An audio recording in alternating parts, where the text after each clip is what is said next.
Good morning, good afternoon, good evening. This is Carlos again, and today here we are discussing different traits, different behaviors that are innate to each of us.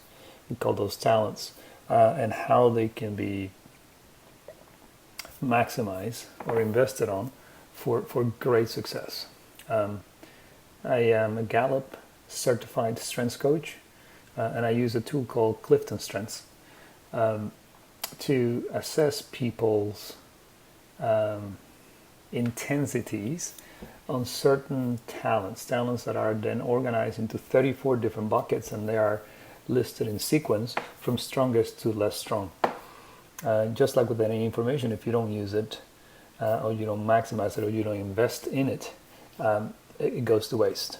So my hope is that with all these videos, I can help you, my friend, to maximize your potential.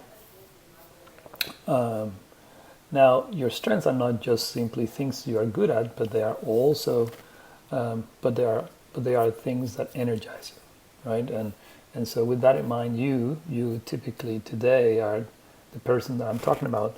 Wake up in the morning and you have a level of certainty about what will help you prioritize what you need to do.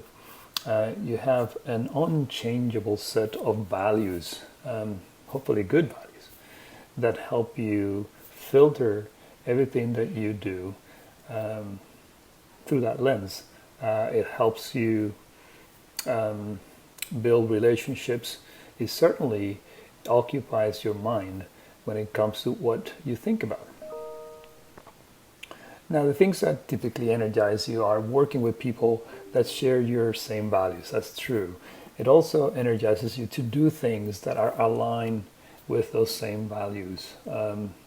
It de-energizes you. What takes energy from you are things that are just in your mind wrong, right?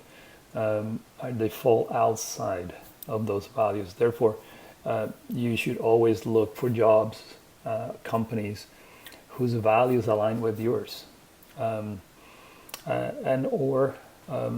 as you pick and choose what you're going to be doing within your job, or you prioritize, that you also filter it through that. Now, you got to be careful just to make sure you're not marginalizing people that just think different than you, just simply because their values are different.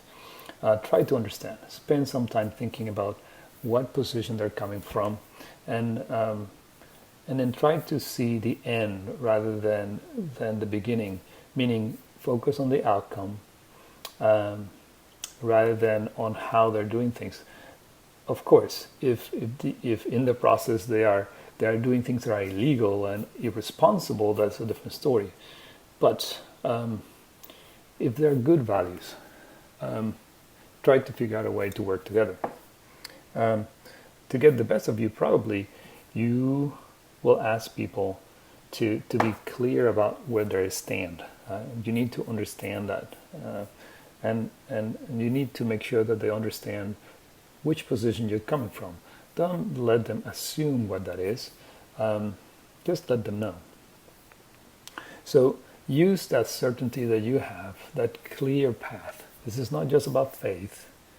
This is about values, and just let them be visible, right? Then look for ways to relay that information, some clear ways to let them know that is what you use to prioritize. Be a helper, be a center of help for your place of work, for your community, and let that clarity that you have from the time you wake up in the morning be a beacon of light, right, and understanding and clarity for advancing, for making sure things get done. So go, be certain, and until next time, this is Carlos. Talk to you later.